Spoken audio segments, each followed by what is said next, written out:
sowan ana ing Kayiwangan Suralaya Panakawan Bagong. Nonamit pasang Kalimantabe tinebena ing iladune dumawahing tawang towang. Menapa sampeyan ingkang nami Pukulun Bathara Guru? Iya, Bagong. Kok cilik? Bagong aja sembrono. Nggih, nggih. Kemarang kula ngaturaken sembah sumungkeming pangabekti kula konja Pukulun. Iya, Bagong ulun tampa, pangestu ulun tampanana. Kaya ngene iki to Bathara Guru ki wujude. Malak piye? Kancane tangane loro kok dheke papat dhewe. Nek adus mesti suwe banget kuwi. Le ngosoki kelek papat dhewe. Iya Bagong, nggih Pukulun, karo sapa kita? Piyambakan ngerti dalan ingkang anjaka ning Kayiwangan. Nggih nadyan keblusuk-blusuk ning kula tanglet-tanglet mergi wonten dalan mergi ingkang anjak wonten ing Kayangan jebul munggah gunung dhuwur banget. Nganti krekel-krekel niki kula gobyos kabeh mula nyuwun ngapunten nggih Bu kula nek kula mboten ngagem klambi. Ora apa-apa Bagong. Nune nggih matur sembah nuwun. Kencang warudaya Pak Pong. Bu bolong kali codhe sapa sing gawe? Bagong padha raja saprapta kita. Niki sinten niki? Ulun Bathara Antrada. Oh nggih, kula mun tau ngerti. Bu Kulun Bathara Antrada wilujeng bekti kula kunjung nggih Bu Kulun. Ya ulun tampa. Pangestu lan tampanana ya Bagong. Kula pundi nggo jimat paripe. Dayanana ing kasantosan. Iya Bagong, nggih. Bagong padha raja saprapta kita. Niki sinten niki? Ulun Bathara Indra. Oh nggih. Kancane Dana Kasina dudu. Ulun Bathara Indra. Ngawur iki Dana Kasina iki ra nggon film. Weh, pukulan sok nonton. Iya. Wah, jan. Nggih padha kula ya penggemar. Iya wis malah rekoso aku iki. Jane rasa nyaut omongane Bagong malah tekan dindi. Pukulun Bathara Indra wilujeng bekti kula konja Pukulun. Iya ulun tampa pangestu ulun tampanana. Kula pundi nggo jimat paripe? Bagong Padhararja sapraptamu. Wilujeng piye kabare Kanjeng Rama Pukulun? Rama sapa? Rama Pukulun Sang Hyang Semaya. Semar to? Iya. Sehat alhamdulillah. Lho sampean kok nyeluk Semar kok Rama Pukulun? Aku kuwi putrane Sang Hyang Rama Pukulun Semaya. Aku kuwi putrane Semar. Wah, lah bapak ki anake ting tlecek. Nang ndi-ndi ndek anak nang ndi-ndi nom-nomane nakale ra jamak-jamak kae mesti. Ora perkara nggon kuwi nanging aku kuwi putra sing dadi dewa. Wah, ngoten. Iya. Nek ngono sedulur kali kula kali Gareng kali Bak Petro. Iya, sedulur. Wah, lah kok beda ya bumi langit. Sampeyan iso dadi dewa mukti ngawi bawa Nyakrawati mbau denda. Kula ngetutke Semar ming kere terus ora mundak-mundak. Iya, Bagong pestine dewi-dewi. Nune nggih. Bekti kula nek nyeluk napa? Ya sak karepmu. Kula karo sampeyan tuwa sapa? Aku dhewe ora ngerti takono bapakmu Semar. Wah, wis kacau iki silsilahe. Iya, Bagong. Bekti kula konja Pukulun Yamadipati. Ya, pangestu tampanana. Nune nggih. Sanget anggen kawula dadosaken jimat paripe. Bagong, wonten dawuh Pukulun.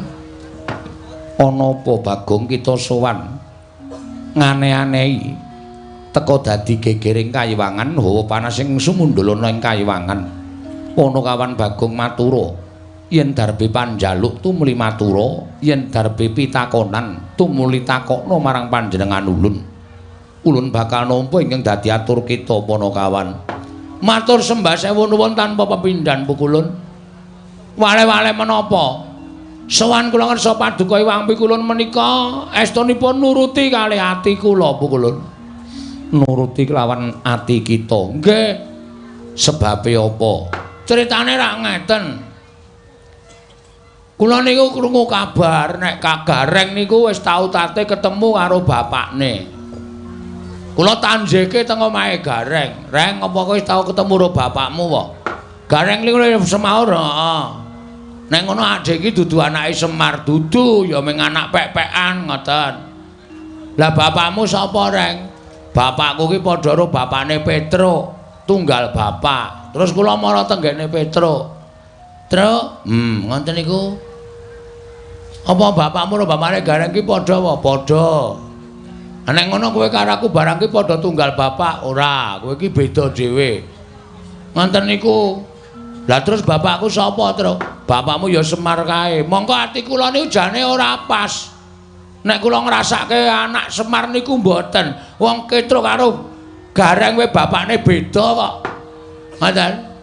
Nggih bener nek Semar niku ya anak-anak. Ning anake Semar niku do dadi dewa. Mula sing dijak medhun ning jagat niku mung anak-anake Kuwalon. Sing dijak sengsara niku mung anak-anake Kuwalon. Terus kula takon kalih Gareng, "Lah anakku, bapakku sapa, Reng?" "Ya mbah, ngoten niku. Kelara-lara kula 7 dina 7 bengi ora doyan mangan. Meneng mawon kula teng omah mikir nganti rambut kula sing ngarep rontok niki. Niki merga kula mikir wong tuwa kula niku jane sapa? Ora mungkin nek kula niku urip kok mlethek saka watu. Niku mboten bakal kelakon. Tumuli kula rembugan kalih bojo kula. Bojo kita nggih. Yem Tariem. Bojo kita jenenge Tariem. Nggih. Malah durung ulun catet. Yen to ulun kagungan titah alan Dewi Tariem. Mboten Dewi. Niku mboten anake ratu, niku anake tani kok. Iya, Bagong. Nggih. Lek kula ketemu teng Gubuk Asmara. Iya, Bagong. Nggih. Ayo. Pripun meneh sing jeneng Jodo? Lah iya, lah nggih. Piye aku kok ngene iki? Aku kok kaya rumangsaku kok kaya urip kok ora ndek wong tuwa ta, Yem. Ha nggih sampean pripun carane Pak goleki bapak? Bapak sampean niku sapa? Bapak kuwi jarene ya Semar kuwi. Bojo kula wae ora yakin kok. Nek kula niku anake Semar, rupa ya beda, kesenengan ya beda. Hobi ya beda. Semar niku hobine wedangan. Kalih pacitan. Kula hobine nyopet. Lah beda ta? Pun beda. Dadi mesti enten darah sing mengalir teng kula nek pancen kula niku anake Semar. Ha terus kula rembugan kalih bojo kula ngene wae, Yem. Nek aku ora iso nyembah wong tuaku, aku ki isin, aku ki wirang. Mula tak nek aku goleki bapak piye? Ha monggo Kamas. Kamas pangeran ajeng kersa tindak. Pangeran sapa? Pangeran anu bojo kula nek ngundang kula pangeran. Oh. Mboten napa-napa karang wis aku gelem ngepek kowe Yem nek kowe nek nyeluk aku pangeran ngoten nek nang omah. Sepriki niki nek ajeng tindak goleki bapak, nggih monggo. Ning kowe tak tinggal suwe lho ya mboten masalah ngoten. Mengko nek kowe kangen piye ora? Bojo kula niku Semar ra nggih tesih kathah tangga teparo to Mas. Anjen bojo kula niku tilas wong nakal. Oh iya. Ning kula slametke saking lubang napa jenenge kenakalan, kula entaske. Dadi saniki dadi wong apik ya mung iso gala-gala kumat. Iya iya. Ora apa-apa. Anak kula sing cilik dhewe niku ora mboten padha kali kula to? Iya, iya. Sik Basir, iya, iya. Niku raine mboten padha kali kula, nek mboten apa-apa tak openi jeneng kula niku seneng anu kok nglumpukke pahala. Iya, iya, Bagong. Sak banjure piye? Ah, terus kula takon. Aku lek arep takon endi ya saya coba bayangno. Semar tak takoni mesti lara ati wong Semar ki bapakku angkat. Upama tak takoni Mar bapak kuwi asline sapa? Mesti weh, blegegek ugeng niku metu terus mesti. Ugek-ugeke niku wis ora bakal leren. Iya. Mula terus aku arep takon Semar ya. Apa aku tak takon Ndara-ndara Pandhawa? Ampun, wong sampeyan niku umure karo Pandhawa niku tuwa sampeyan. Mboten bakal ngerti. Tak takon Sinuwun Ndarawati apa? Ampun. Nika ya tuwa sampeyan karo Nata Ndarawati. Lah aku terus arep takon endi? Mang minggah teng Kayangan Surabaya. Suralaya, Suralaya. Dalane ngendi, Yem? Nek ngendikaning Kyai Sepuh kudu munggah Gunung Himalaya. Kula lakoni mongko dhuwure minta ampun. Pucuke nganti ketutupan mega niku rak saking dhuwure. Kula nggawa tampar. Mendaki kula niki wau. Iya, Bagong. Nggih. Terus tekan latar sing ngombo sing panas banget wae jenenge napa Pukulun? Repat kepanasan. Repat kepanasan riku panase ra jamak-jamak. Terus kula ajeng mlebu niku dijegat buta loro. Nggawa gada ali nggawa pedhang gedhe banget. Kuwi buta ingkang tunggu kari sela matangkep. Jenenge sapa? Cingkara Bala Upata. Kula dicegat ra entuk. Kula nekat tak tantang gelut. Lho, Cingkara Bala Upata tak tantang perang. Nggih, salahe kula ra entuk mlebu kok. Lho terus piye iki? Buta loro pun mati kabeh teng mriku. Lho. Mati nang urip meneh. Ampun kuwatir to, sampeyan ora kaget. Kali omongane Bagong niku ampun mangcekeli tenanan. Mula kula omong niku akeh ngapusi mbangane benere. Wah, setan tenan lho. Iki wis deg-degane. Wis arep utusan Yama Dipati kak kon nitik Cingkara Bala Upata. Kula mlebu bleng. Terus wonten kayangan kula leboni bleng wonten jebule sing lenggah teng riku dewane ngangin. Bathara Bayu. Kula sowan Pukulun Bathara Guru mrika dudu. Ulun Bathara Bayu. Oh, Bathara Bayu niku napa dewane ngangin. Oh, berarti sing gawe entut barang niku Bathara Bayu. Wah, jan Bagong iki didudui mriki niki kok andher para dewa akeh banget. Terus kula nyuwun dalan, nyuwun ngapunten munggah tekan mriki niki. Nah, Pukulun sasampunipun kula sampun dumugi wonten ing papan mriki. Sasampunipun kula dumugi wonten ing papan mriki, kula ajeng nyuwun prisa Pukulun. Sejatosipun nek Pukulun menika dados dewaning para dewa mesti kemawon Pukulun menika prisa. Kula niku anake sapa? Nek pancen kula niku duwe wong tuwa, nek isih urip kula paranane kula sungkeme. Ning nek bapak kula wis ora ana, kula mang duduhi sareane kula ajeng ndongake bapak. Pun niku mawon. Nek Pukulun maringi prisa matur nuwun. Nek Pukulun mboten paring dawuh mboten ngertos bapak kula sinten, kula niki sowan mriki ora ming paitan nekat tok, ning wis wani mati. Wani mati kula. Estu.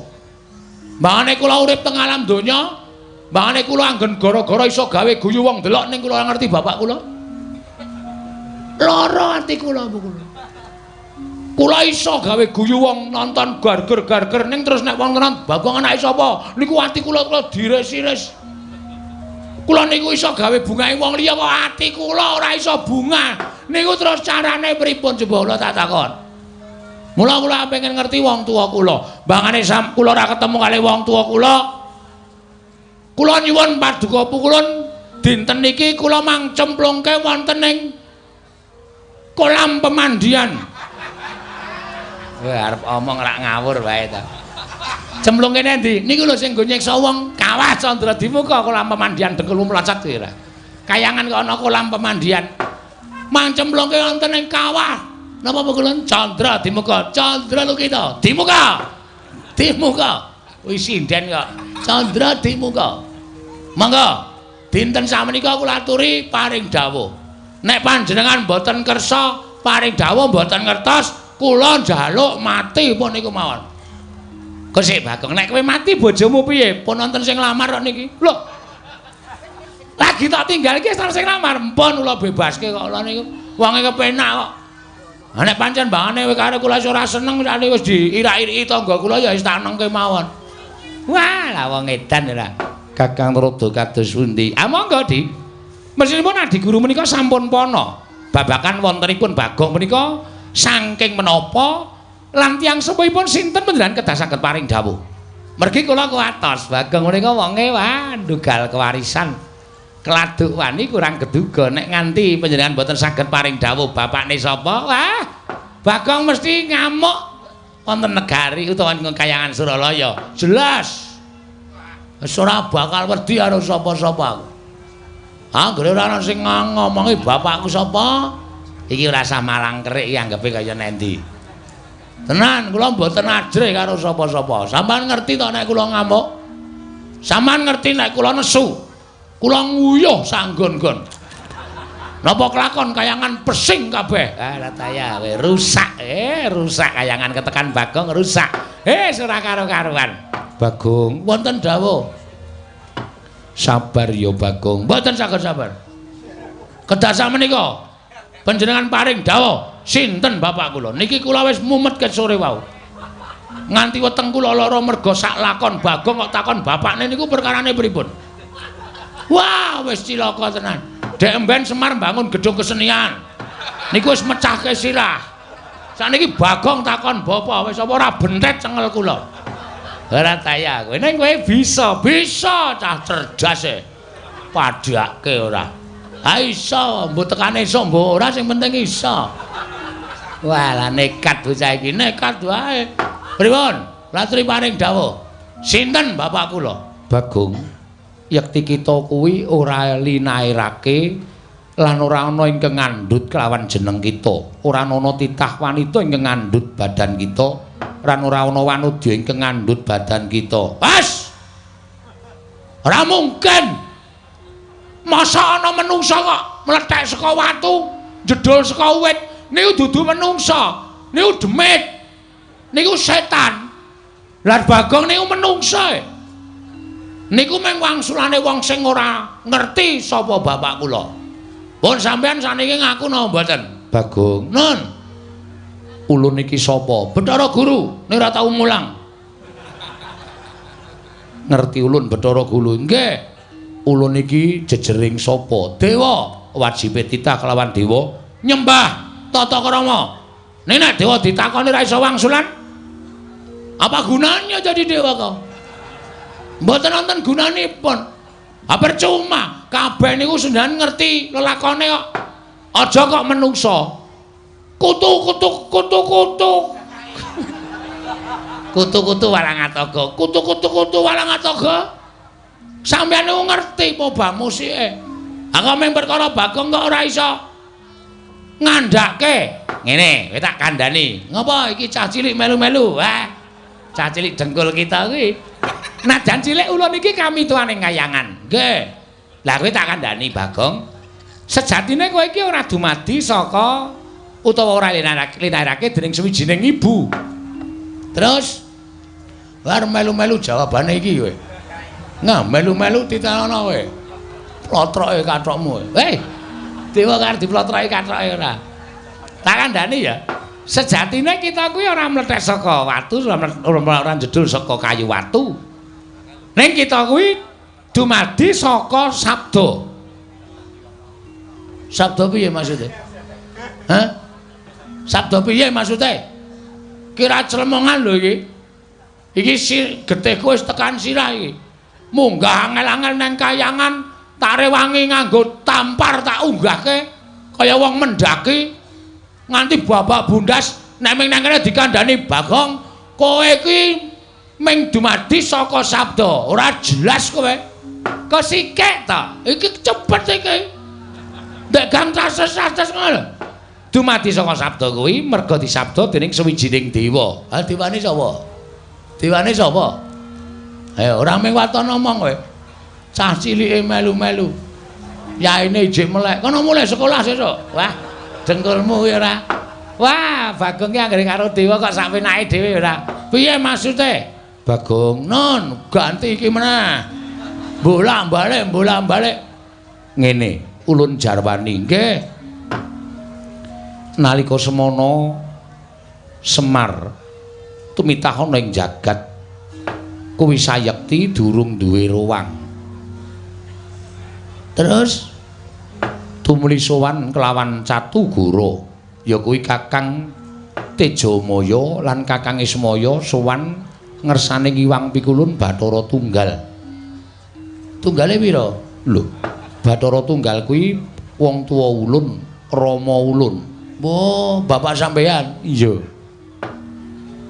Sang Hyang Bathara Tunggal nanting kelawan Kakang Catugara yen to pancen kepengin darbe ruwang tumuli nyipta sarana napsuning Kakang Catugara sinipta dadi wujuding Sarawita utawa Bilung ing angka loro nalika Si Ismaya nyuwun ruwang ana ing jagat tumuli wewayanganing Si Ismaya ya Kakang Ismaya sinabda dadi wujuding pawongan ingkang gecul kumarucul kang aran Bagong mengkono mungguh kang dadi asal mula-mulanira Bagong. Bayangan iya kula niki iya sing nyipta Kanjeng Rama Pukulun Sanghyang Bathara Tunggal. Bayangan aning Semar ki nang ndi sing ana bayangane.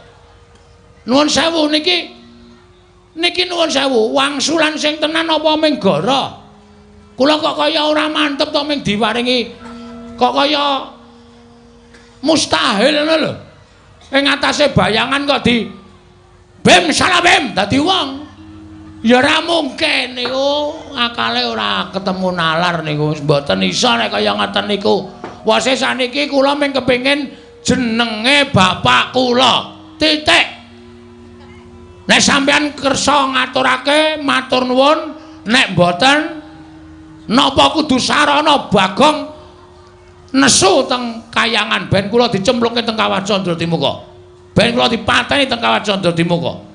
Ora ana gunane kula suwita Bapak Semar nek kula ora iso ngrungkepi padane wong tuwa kula. Ora ana gunane kula niku melu Semar nek kula ora iso ndongake wong tuwa kula. Ngoten mawon Bu Kulun. Pun niku kula nesu tenan iki. Niku aja tenang-tenang mawon to niki. Mugi andadosna ing kawuningan Pukulun Bathara mangsa wangrai kula niku wis abang tenan. Niki tenan iki kula nek ora entuk jawaban tenan, kula nesu tenan. Nek perlu kayangan kula gawe sungsang bawana bali Pukulun. Oh, Mas Tunama Sidam sekaring bawana langgeng. Bagong aja kaya mengkono Bagong. Mundhak ora prayoga kedadeane. Pun kajenge. Lah witena sampean wis ora ditakoni ya mung sabda-sabda saka bayangan-bayangan apa? Bayangan kok min sabda dadi menungsa kaya ming kaya wara ulun kok ulun. Kula mboten percaya. Iya, nanging nyatane kaya mengkono. As niku mung gawean sampean. Pokoke Pukulun kersa mboten panjenengan nuduhke bapak kula. Nami sing kula goleki nami, jeneng, asma. Nek mboten jeneng, mboten nami, mboten asma, kula mboten nrimakaken. Kula mboten nrimakaken. Bathara Indra, bocah iki nek ora tak seret ning repat kepanasan gawe geger Bathara Indra. Ingkang putra pun Bathara Indra Cumadung dawuh. Kula ingkang putra pun Brahma Cumadung dawuh. Kula pun Yama Dipati Cumadung dawuh. Indra wonten timbalan. Ingkang sampun ndak utus supaya mboyong nglawan si Bagong metu saka ing Bale Martyakunda. Nggih, kasinggihan mekaten. Samenika kula papanaken wonten ing repat kepanasan. Sajaipun Bagong nembe boten trimah kaliyan para Jawata, dene para Jawata boten saged ngaturaken wonten pundi durungipun tiyang sepuhipun. Ya, kula ngerti, panjenengan wis ngerti apa kang dadi karepaning Bagong. Ning sajedatine mbang dikendikake dening Hyang Pikulun Jagat Girinata ya Sang Hyang Pikulun Jagat Giripati. Pancen bener asal mulane Bagong kuwi pancen kaya ngono. Nanging sabab apa to lah kok dadi ora ditampa dening Bagong? Mula panjenengan Hyang Pikulun Jatimurti, kowe kabeh kinen merpeki lawan Bagong. Bagong dikon mulih yen ora gelem aja mbok pilara. Nanging mung dirangket wae, dibalekake ana ing Janaloka. Ewadene tetep berguguk ngutawaton mangsa bareng. Dawuh panjenengan Hyang Prabu Bathara Guru, Bagong kudu dijiat utawa dipeksa supaya gelem bali. Menawi ngantos Bagong sak mangke ngamuk dhateng para Jawata. Nek Bagong ngamuk kuwi wis kebangetan banget. Tegese bakal wani marang panguwasaning para dewa. Nggih, mekaten Pukulun ya. Mula kita mangkat to dina iki. Nggih, ngestaken dawuh nyuwun pamit madal pasiran. Sing ati-ati. Poma dipoma ya Indra. Nggih. Kena gawe lara Bagong ning aja nganti katriwandan merga nek nganti Bagong ana apa-apa sing ora trima Kakang Ismaya. Nggih, ngestaken dawuh nyuwun pamit madal pasiran. Sing ati-ati aja kaya bocah cilik Bathara Indra. Aku ora ngerti tanpa taliwara Bathara Indra nyikep karo aku saka mburi. Saiki aku dipapanke ana ing repat kepanasan. Ning taun ana windanana aku ora bakal medhun ana ing jagat. Arep mati garing nang ngene tak lakoni. Pulo aku mulih ning alam donya nek nganti aku ora weruh karo bapakku percuma. Ora ana gunane. Nek dewa ora ngeparengake paring dawuh sapa wong tuaku sejatine. Ben mbok tekan modar mbok men tak lakonane. Nang aku jane gumun aku ki ya ngopo to ya aku ki ya. Wong dewa wis paring dawuh kaya ngono iso lho aku ki dadi saka bayangan ya iso. Ning apa ya iya. Sing kepindho iki jane aku tekan kene iki ana sing ngeterke ning didhawuhi supaya aja omong karo sapa-sapa. Ndara Antasena kok malah ora ngetok ki. Piye maksude iki? Ana nganti aku cilik lara gedhe tekaning pati terus Ndara Antasena ora muncul. Piye sapa sing arep tanggung jawab? Ndekno mau nang omah gong, nek arep takon ro bapakmu. Takon sapa bapakmu munggah nang kayangan, takon dewa. Carane pripun, Den? Ayo tak unggahke rasa kuwatir. Nganti tak rewangi ngapusi karo dewa-dewa. Kowe munggah mlebu kayangan tak anteni ning repat kepanasan. Bareng aku tekan kene kok sepi mamring ora ana wong ki. Engko gek mulih si Antasena iki. Nek mulih cilaka aku. Mulai ya ora ro dalane, maju ya bakal dikeroyok dewa. Wah, lah wis nasib pancen wis pestiku apa kudu kaya ngene ya lakonku. Wis lah, terserah. Antasena jedul ya karepmu. Nang simpingan ya karepmu. Ora arep tak gagas, sing penting niatku wis gembleng. Ndara Antasena ngewangi ya matur nuwun ora ya tak lakonane dhewe. Mati urip wis tak entengke kabeh pokoke. Ulun Bathara Indra. Maksudnya apa? Aku tok larak tekan repat kepanasan. Mergo aku nampa dawuh pangendikane iki Wang Pikulun Naroda. Supaya kowe digawa metu nang repat kepanasan. Lan iki aku nampa dawuh meneh Bagong. Dawuhe apa? Kowe kon bali. Bali nanti? Bali ning jagat.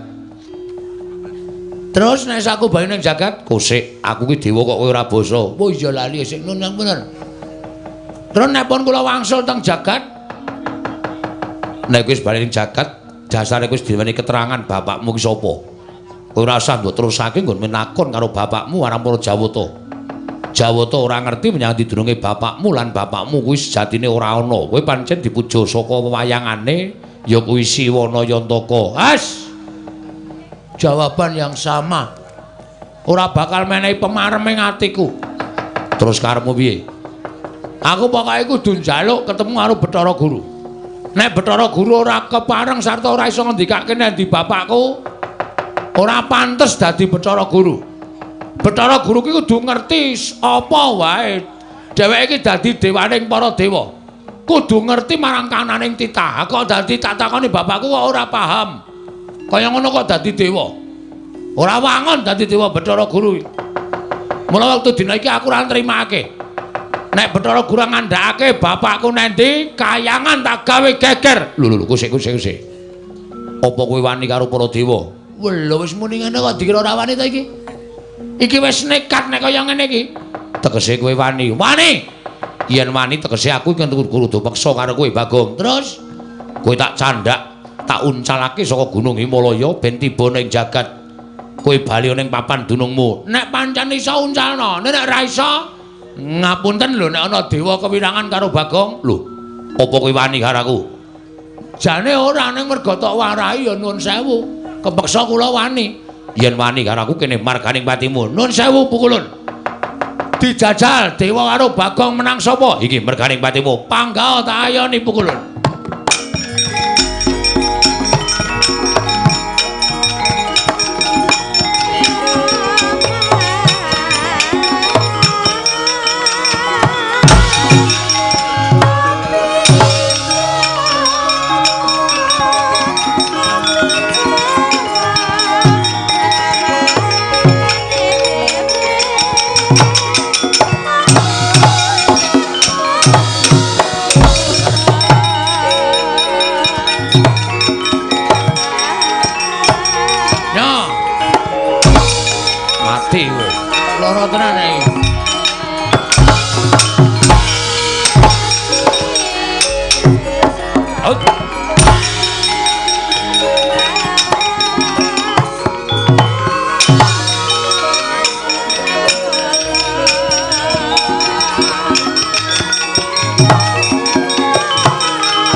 Ora apa-apa. Weh, ora kena.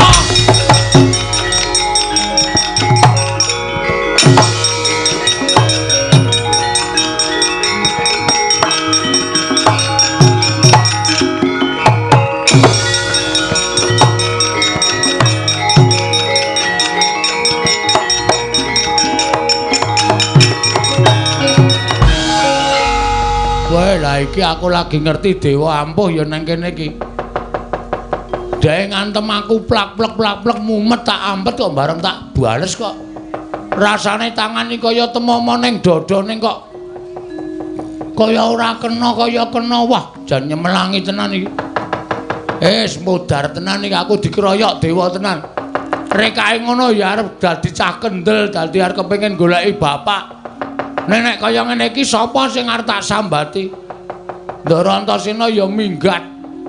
Ora ketok.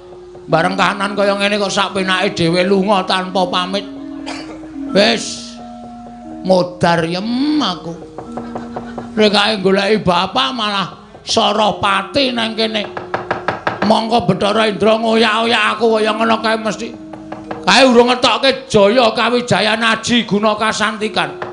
Nek nganti kentokke Aji Jaya Kawijayan mati tenan nang kene aku anakku isih cilik-cilik. Nek nganti engko aku tak tinggal mati terus anakku piye? Nek bojoku dipsida dipek tanggaku tenan. Anakku ngrekoso iki mlebu panti asuhan malah. Wis ora kopen iki nek ora mulih nang Madyapada ndrawasi tenan iki. Wis suwe, Mas. Ya sawetara. Rada mriki? Ya. Ngopo kok bingung? Ngopo bingung? Semene iki nek ndombani ora ngono kuwi. Ngono kuwi piye? Sing ngakon munggane kayangan aku sapa? Aku. Sing ngakon takon dewa tentang bapakku sapa? Aku. Ha kok kowe malah ora ketok? Aku ngiyup saka repat kepanasan. Mergo panase repat kepanasan kuwi pancen gilani. Yen ora kuat mesti bakal tekaning pati. Terus aku ngopo mlayu-mlayu? Diantemi dewa ya aku. Diantemi dewa sapa? Bathara Indra. Ambok diwales diantem. Nek iso tak waleske mau-mau. Ora iso. Tak tonyo ora kenang, tak antem ora kena, tak tabok ora kena. Kaya ana tamenge dewa-dewa ki. Kowe iki nek goblok aja dienggo dhewe. Nek goblok takon karo wong pinter. Ada aku takon sampean, carane ngantem piye? Carane ngantem ana. Carane piye? Dewa ki keringkiane siji. Keringkiane disembah ping 3. Tur ling ngantem aja nggo dodo munggah ning dodo medun. Dodo medun? Mesti kena. Masa? Tenan. Aku ora tau ngapusi. Yakin? Yakin. Ku anggere ngapusi titenono wae. Sembah karo diantem nggon weteng medun. Antemen sak banter-bantere mesti kena. Ning nek kowe ngantem kene munggah ora kena wong titah warwan teranyak karo dewa. Nek nganti omonganku iki ngrucut aja dundang Antasena. Wah, undang Panija kowe. Iya. Tenan ditenono. Mangkat saiki, mangkat to. Nek nganti ngapusi nucu aku go. Nggih, kita Jawa. Ngono.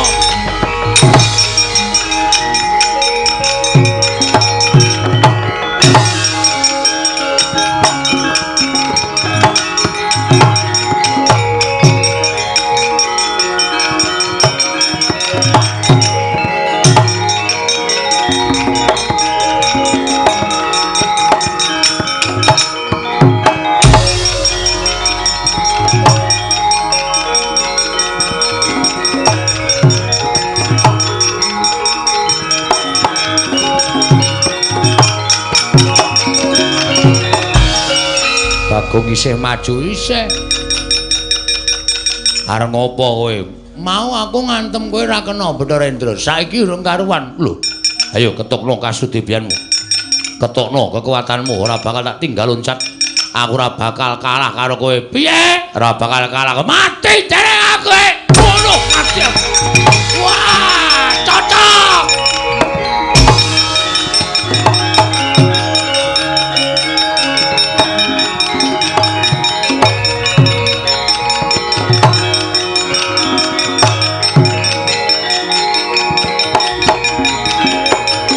Waduh, mati ya. Ayo sambat kowe. Ayo adu gares. Jare.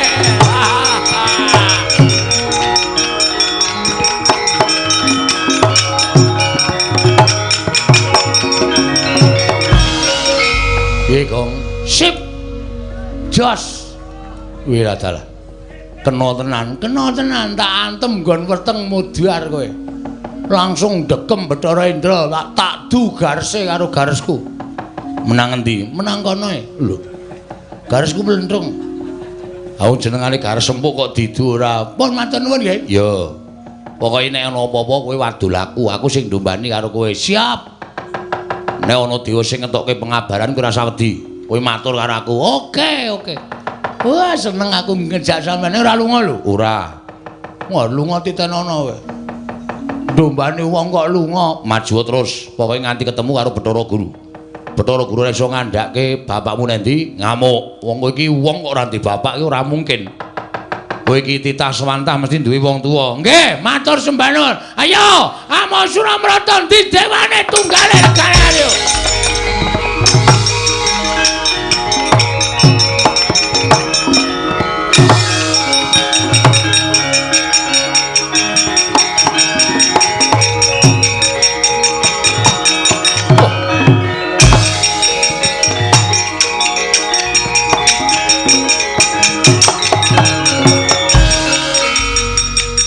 Bagong ngamuk ana ing repat kepanasan. Oh, sapa kowe? Bathara Brahma. Bathara Brahma iki sapa? Dewaning geni. Dewaning geni? Ya, ora cedak-cedak pom bensin lho, ora. Kobong kok pom bensin ora. Dewaning geni Bathara Brahma arep ngopo? Nundung karo kowe. Nundung karo aku dasar Pranyata. Bathara Indra wae kalah karo aku apa meneh kowe, Mo Brahma. Ayo. Aku ngerti pengapesaning para dewa. Ayo jajal. Ini merganing patimu. Wow!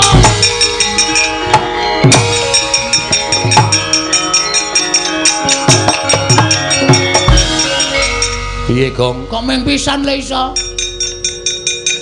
Bareng kula ngantem Bathara Brahma ora apa-apa e.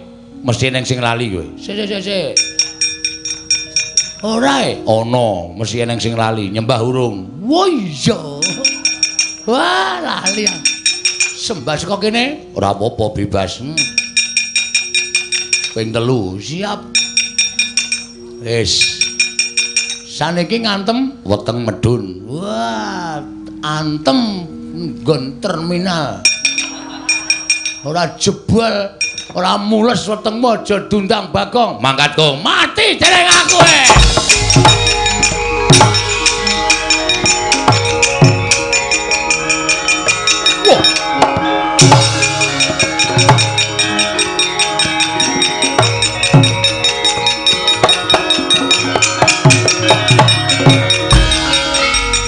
Dalah ampuh tenan kowe, ampuh ngungkuli pil pokoke.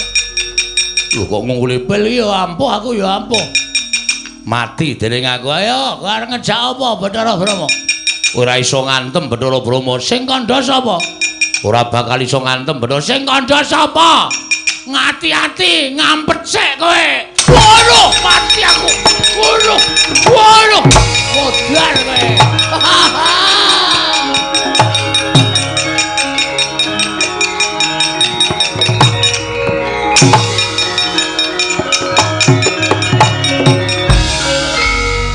Gulung-gulung Bathara Brahma. Tuantem nggon apa? Nggon kene. Ben sisan kaya nggon vital sisan. Kira-kira mati ya ben mati dewa ora iso mati. Ora iso? Ora iso. Arep wong gulung-gulung kaya ngono kae iki ngrasake lara tok. Kanggo ngetokke geni, kowe nek ora ngati-ati kobong lho, Gong. Hah? Ngetokke geni. Nek ora ngati-ati kobong. Sembah ping 3 ora mandi. Dodo medun, dodone geni nggon endi? Wah iya. Kae dewaning geni, kae biasane Bathara Brahma iki nek nesu ngetokke geni, ngobong mungsuhe. Wis iki piye iki? Tanggung jawabmu no, Cina. Piye iki aku nek kanane kaya ngene iki? Ora usah kuwatir, ngejak aku iki mesti duwe penemu. Terus kowe engko nek kobong ora bakal ngrasake panas. Kok iso? Aku tak mancing ning awakmu. Nang kene? Sedeng po? Sedeng, aku nganggo badan sukma mancing ning awakmu. Rasa kuwatir. Pun, pun. Yo, metu ngendi? Metu cangkem po? Sedeng ora iki? Ora sedeng. Apa kene? Kene ciut ning sok amba barang. Moh. Mambu. Wah. Tak sabune. Kowe ngampet ambegan. Ngampet ambegan. Ngono kuwi aku tak mlebu dhewe ning awakmu. Nek kowe klebon aku, kowe diobong ora apa-apa, disuduk ora apa-apa, dibacok ora apa-apa. Aku tak mapan ning awakmu dina iki. Dadi engko nek kowe diobong karo Bathara Brahma iki ora bakal piye-piye awakmu. Wis yo aku tak mlebu yo. Nek aku mlebu ning awakmu mesti kowe ora bakal dadi wong ringkih, dadi wong sekti. Selak modar. Lek ngampet ket mau ora gek mlebu-mlebu ka wis. Yo. Yo.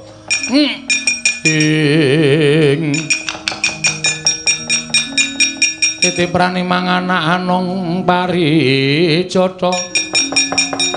Mbak lumembak lamun mambeng lirumbak ing samudra angra. Gong nun wis. Sampeyan teng pundi? Aku ning awakmu. Lho. Wedane. Kok ora mbrenjol ya? Ora. Mergo aku alusan. Alusan? Iya. Mergo aku dadi badan alus. Terus kekuatane kowe dadi wong digdaya. Kula iso napa mawon? Iso. Kowe ditamani geni ora apa-apa. Blebeke nang segara ora mati. Wah lha iki. Wah, pun sampean teng riku mawon mboten sampe metu. Lho. Kula tak dadi wong ampuh sak lawase, aja engko ndak tok nggo pamer, ndak tok nggo muk. Wis saiki arep ngopo? Kula cobane. Pethoke Bathara Brahma nganggo geni. Nek kula kena geni mati omongane Ndarantasena ming tekan pangucap mau mboten kababar dadi pakarti. Ya wis jajarane ora percaya. Nggih, tak maju alon-alon. Ya kono.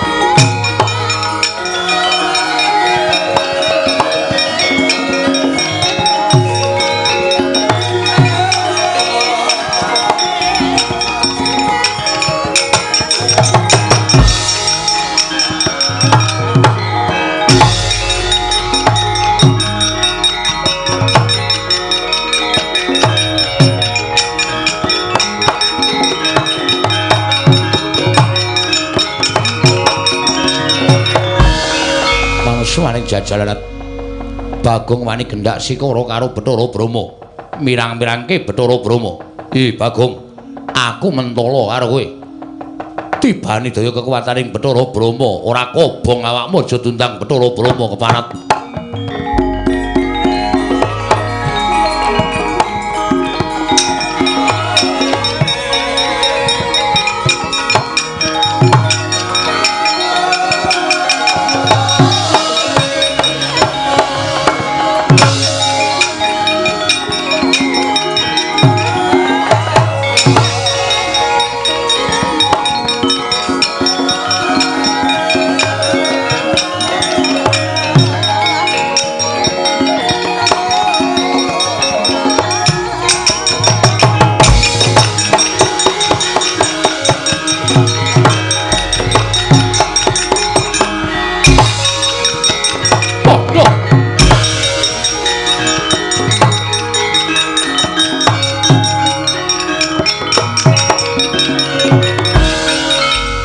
Gleleng tenan.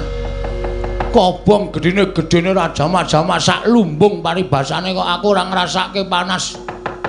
Kok aku ora ngrasake kobong ya. Waduh, waduh. Wah, la Antasena iki ngapusi. Ngopo, Gong? Ngopo-ngopo? Sing ra kobong ming awakku kathokku entek. Asemi bareng kaget mak klawer ngono. Tak kira nek kolor bul. Wah, cilaka iki. Wis, sampean niku ngomongi sandangamu kobong, ning awakmu ora ngoten. Kathokmu kobong kabeh. Kobong kabeh. Waduh, wis jan wis blendis kita. Oh, kobong kabeh. Kok rambut barang ya do kobong. Meng kulit tok sing ra kobong. Ha iya. Rambutmu kobong ning kulitmu ora ngrasake panas. Waduh gundul. Sar dhuwur. Blendis kabeh kaya ngene iki jan wis. Wah, wis kula tak golek kanu sik, tak golek gombal. Ya kono. Ndak di sini-sini kula ora. Ya wis kono ganti sik. Heeh, wis ora kateng nganggo kacu tak tutupan. Tak buntele men kaya lemper. Wis ben luweh. Ayo terus go ngamuk terus. Ngamuk Suramrata, Jamrata. Imbang yen padha-padha. Dewa sapa wae maju mesti tak rampungi nek urung Bathara Guru ngandhake sapa bapakku sak tenan.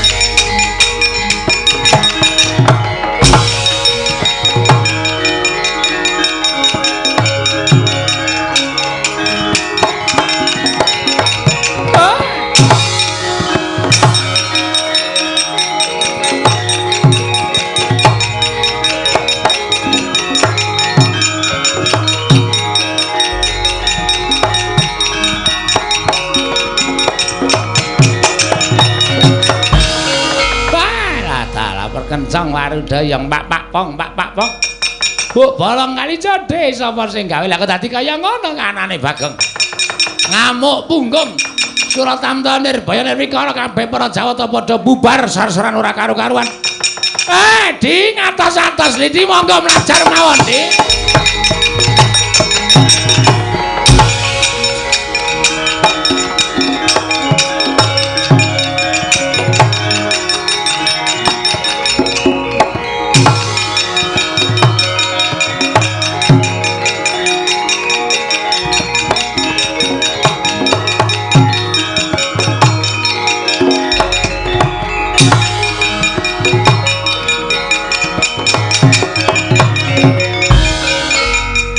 Carian putra lamun ngawekasan Yekawi sanggeni maya Wisnu Pradenta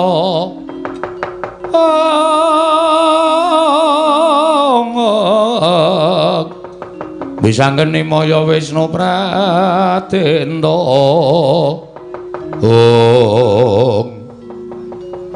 Bathara Guru mlayu Den. Lah sirmu piye? Arep oyak terus apa mandeg tekan semene nggone goleki karo bapakmu. Nek cara aku lho, Gong. Nek aku aja nganti mandeg tekan semene nggonmu goleki karo bapakmu ya ditenani. Nek Bathara Guru mlayu ki ateges janjane Bathara Guru ora ngerti bapakmu ki sapa. Lah nggih. Nek tak pikir-pikir niki suwe-suwe kriwikan dadi grojokan geguyon dadi tangisan. Waune kula mung rembugan karo sampeyan ming jagongan. Perkara bapak lah kok dadi sampean tok netangi pepinginaning ati kula supaya takon bapak kula teng pundi monggo jenengan terus ngojo-ojohi kula munggah teng kayangan kula ya manut. Lah iya lah nyatane wis tekan semene, Gong. Ibarate wong nyabrang ana ing kali kuwi maju ya teles mundur ya teles. Mula nek tumrap aku ya maju sisan ning nek nganti mengko ndara-ndara Pandhawa ngerti wis ora sawedi.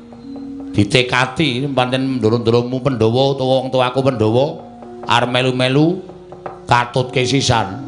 Wah iki ketoke sampeyan iki ngojo-ojoki ning kaya ming mbombong kula. Ora mbombong ki tenanan.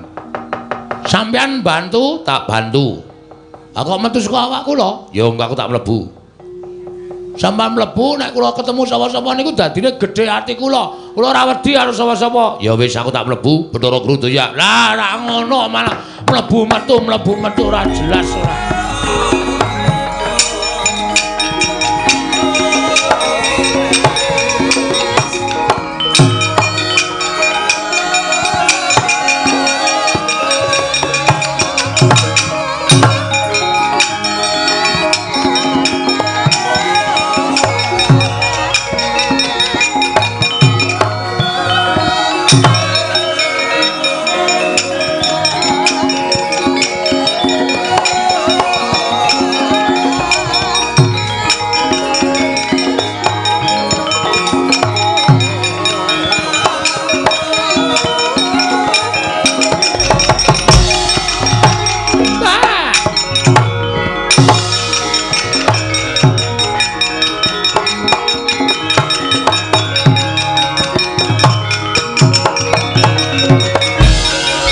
Kakang Narada kados pundi? Ah, pun geger mboten kanten-kantenan. Ah wujude we Bagong, jenenge we Bagong, wong dugal kewarisan wong sak kepenake dhewe. Para utawi para widodara widodari ingkang samya ngunduraken dhateng pun Bagong mboten saged kelampahan. Para dewa-dewa sami katriwandan nungsang puyang numbuk bentus lampahipun. Inggih Kakang Narada lajeng keparingipun kados pundi? Nyatanipun panjenengan sampun boten saged ngaturaken sinten tiyang sepuhipun Bagong. Lajeng keparingipun Kakang Narada menapa kula kedah mlajar saking kayangan. Ah, nek boten mlayu kewirangan lho, Di. Nek boten mlayu panjenengan badhe kewirangan. Lajeng mlajar wonten pundi? Jana Loka kemawon.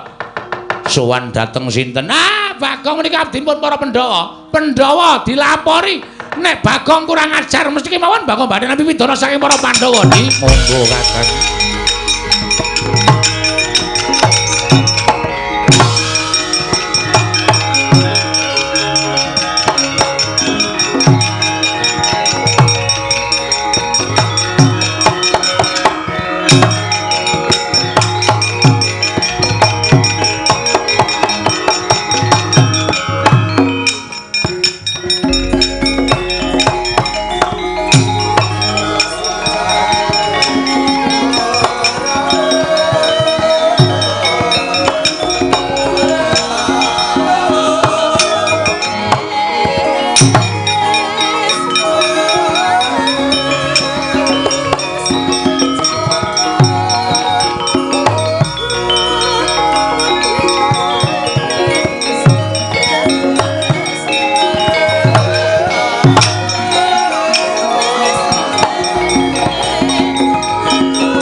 Busa uyon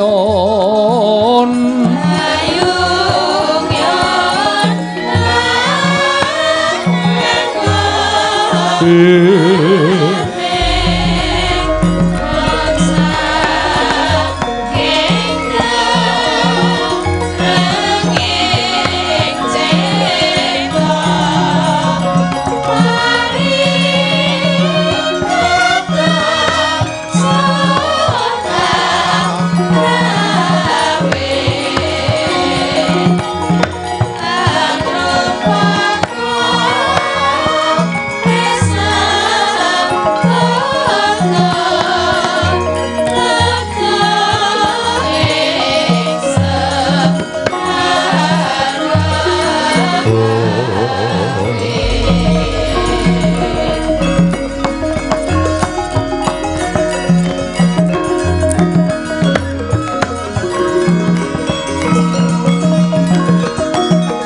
Kembang popong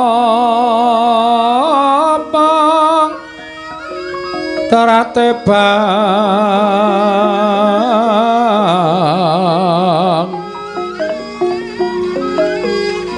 rerayungan loma lengkung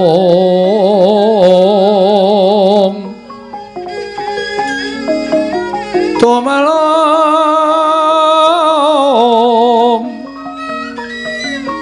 rumambat wit lian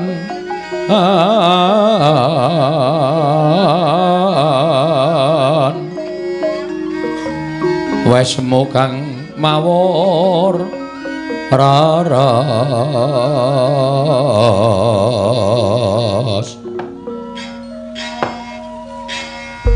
nunamit pasang Kalimantapi pindah ini lho duni demawaing tawang tuwang Rama Pukulun Sarawa Paduka wonten ing kayiwangan ngalang-alang tumitir ingkang putra pun Sang Hyang Tunggal kula ngaturaken sembah pangabekti kula kunjuk Rama Pukulun Mas Tunama Sidam Sekaring Bawana Langgeng iya kulup Atmaja Ulun Bathara Tunggal kita ngaturake bekti kelawan panjenengan wis ulun tampa karya bombong bilawaning penggali ulun ora liwat pangestu ulun tampanana kula munding jimat paripe dayanen ing kasantosan andadosaken kagiat sotaning manahipun ingkang putra pun Bathara Tunggal Pukulun dene Paduka Rama Pukulun ningundaran Dirbawana kepareng tedhak wonten ing kayiwangan ngalang-alang kumitir mulai dipun parengaken ingkang putra Cemadung dawuh Pukulun menapa badhe paring pidana dhateng ingkang abdipun Sang Hyang Tunggal upami Paduka Pukulun badhe paring pidendhan dosa menapa ing kula sandhang kula mboten badhe suwala waton Paduka Pukulun tedhakaken dawuh pangandikan lepat kula mapan wonten ing pundi nah mulai Paduka Kanjeng Rama Pukulun badhe paring kanugrahan dhateng ingkang putra pun Sang Hyang Tunggal lajeng lelabetan menapa ingkang sampun kula tindakaken Pukulun. Oh, Mastu Nama Sidam sekaring bawana langgeng tunggal wonten timbalan. Yekti jagat horeg krana solah bawane atmajaning Siesmaya ya kuwi Panakawan ingkang ngaran Bagong ingkang saknyata dina samengko gawe geger Kayiwangan Suralaya satemahat Majakita Manikmaya mboya bisa nanggulangi kelawan apa kang dadi pengamuking Bagong krana pamuthaing Panakawan siji iki.